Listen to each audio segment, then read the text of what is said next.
Ikatulong adlaw karon sukad na baniog ang giingong pagmilagro sa imahe ni Senyor Santo Niño sa tulo ka bata duol sa kadagatan sa Barangay Mactan, Dakbayan sa Lapu-Lapu. Way puwas ang pag-abot-abot sa mga tao nga gustong muhikap og mag-ampo sa balaang bata. Jinky Barrio, Sugin Liming.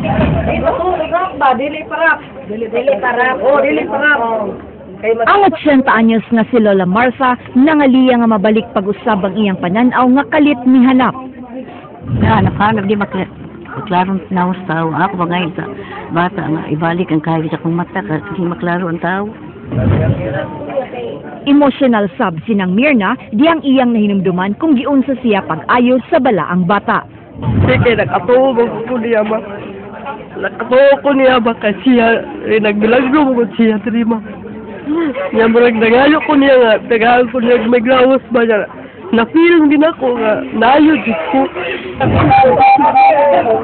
Pipila lang sila sa mga deboto nga miantos og linya dinhi sa sitio sa Akdos, Barangay Mactan, Lapu-Lapu City nga gustong muhawok og muampo sa giingong milagrosong imahe ni Santo Niño. Gawa sa ilang hugot nga pagtuo ngadto sa balaang bata apan kadaghanan sa mga deboto ni Santo Niño nga tuyong miduaw dinhi sa lugar diin siya giingong nagmilagro, nanguha usab ining mga balas o gamot sa punuan diin siya giingong nakit-an tungod sa ilang dakong pagtuo nga sila maayo gikan sa ilang mga balatian. Lakip sinang Estrella nga taga Zamboanga City, nagtuo nga matambalan siya sa mga gamot ug bas nga iyang gititigan. Para ihumol sa tubig nga kuan kanang ug naa kay balatian kung hugot sa imong pagtuo kuan ang imong sakit. Tuo man niya. Nga inyong himuong palit. Amo ning himong hapas para sa kong anak. Gikalipay sa mga taga-barangay Mactan ang pagdugok sa mga tao sa ilang dapit kay alang nila usa ka grasya ang pag-abot sa imahen sa balaang bata ngadto kanila. Salamat to na diri sa mua na hitabo ning kuan karon na grasya pa rin sa mua na kami tanan din na tagan mig may panglawas. Sa kadaghan sa mga tao, dunay mga pulis nga gibutang gawas sa mga barangay tanod nga maoy mumintinar sa kahapsay sa maong dapit. Jinky Barrio, News 5. Subay sa maong balita, gipasabot sa rector sa Basilica Minore del Santo Niño nga si Father Jonas Miares nga kinahanglan pang imbestigahan ang giingong nagmilagro nga Santo Niño. Dugang ni Miares nga di angay mutuo dayon ang katawan sa maong insidente kay adunay posibilidad nga gimugna lang kini. Ang lokal nga simbahan na mahayag sab nga kinahanglan imbestigahon pa kung tinuod ba o dili ang maong panghitabo. Mulanat og pila ka tuig ang mulanat pa og tulo ka tuig usa muluwat og findings ang Vatican kabahin sa giingong milagro. Dili lang diay ang imahen sa Senyor Santo Niño nga nakitaan dool sa dagat sa Barangay Mactan mo'y hagkan o hikapon sa mga dipotong padayong midag sa maong dapit. Kay lakip nga hangpon sa mga diboto ang duha ka bata nga giingong gimilagruhan. Hinunggan nga nahasol ang mga ginikanan sa mga bata kay wa nakinitarot ba katug og kaon. Jinky Barrio, Sugin Limi. Sukad gidugok sa mga tao ang giingong milagrosong imahen sa balaang bata dinhi sa Barangay Mactan sa Dakbayan sa Lapu-Lapu, wa na say tarong nga tuog ug kaon ang duha ka mga bata nga giingong maoy nakakita sa imahen ni adtong adlawng Biyernes. Matod sa mga ginikanan sa mga bata, nagawas sa paghawk sa mga tao sa imahen, ila sa bisitahon ang magsuong KJ Ace, 4 anyos, ug Charmel, 6 anyos, aron hikapon ug hawkan, butang nga naghatag og kahasol ngadto kanila. Nagtuo ang ubang deboto nga makapaayo sab sa ilang mga balatian ang mga bata nga gimilagrohan. Ibatim gud may kahasol ma'am tungod kay ang bata ba ilhaman pud ikuan sa ilaha. Sa gusto nila nga mukuan sila sa bata pahikap, dili man gud na pwede. Kay ang bata nagpordisyo man wala man say kaon-kaon.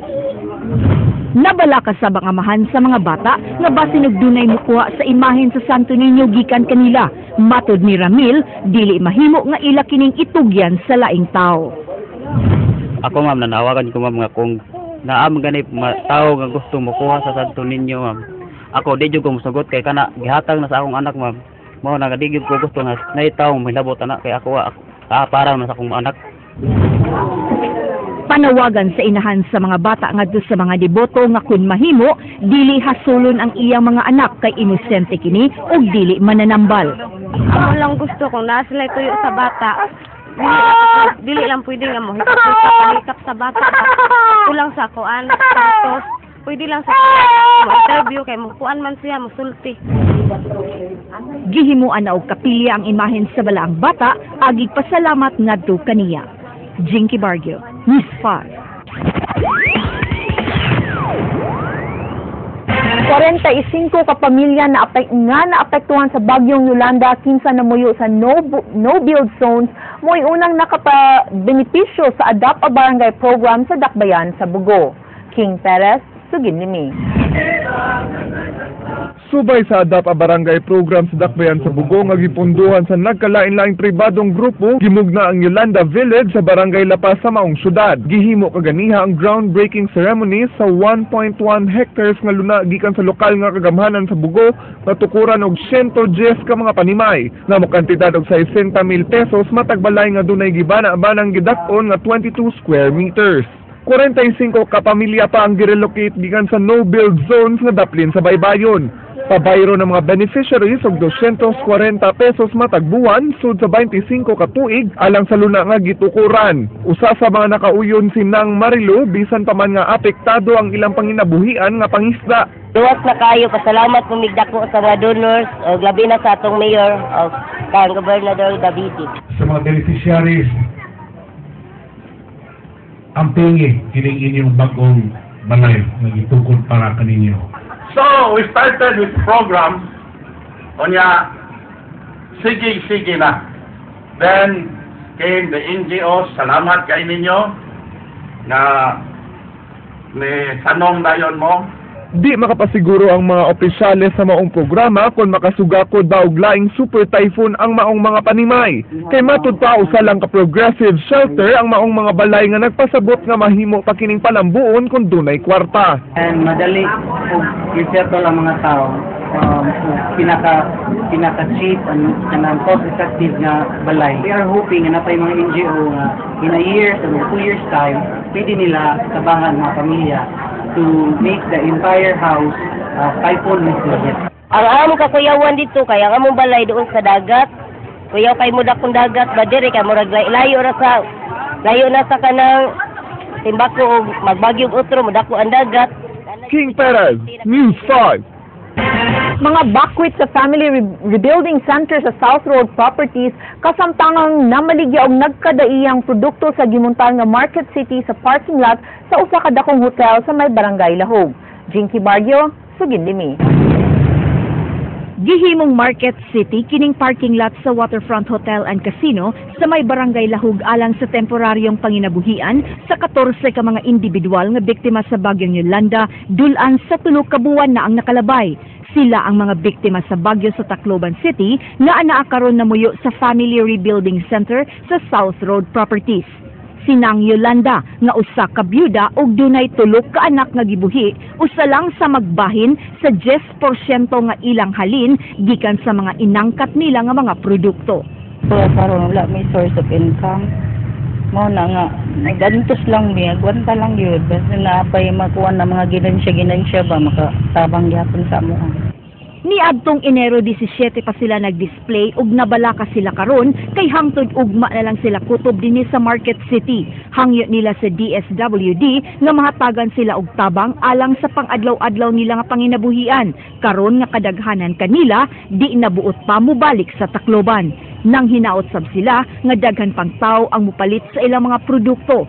Hangtod karong Marso na lang sila kutob sa Tent City. Mula sa uban, kuan naman sila nakatrabaho na. Nga ako kay overage naman, kana mga overage, di na magkatrabaho mo na, magkuan mo yung tinda-tinda lang. Jinky Bargio, News 5. Og mao kadtong naglangkob sa atong mga balita sa Action Bisaya karong adlaw, Webes, Enero 30, tuig 2014.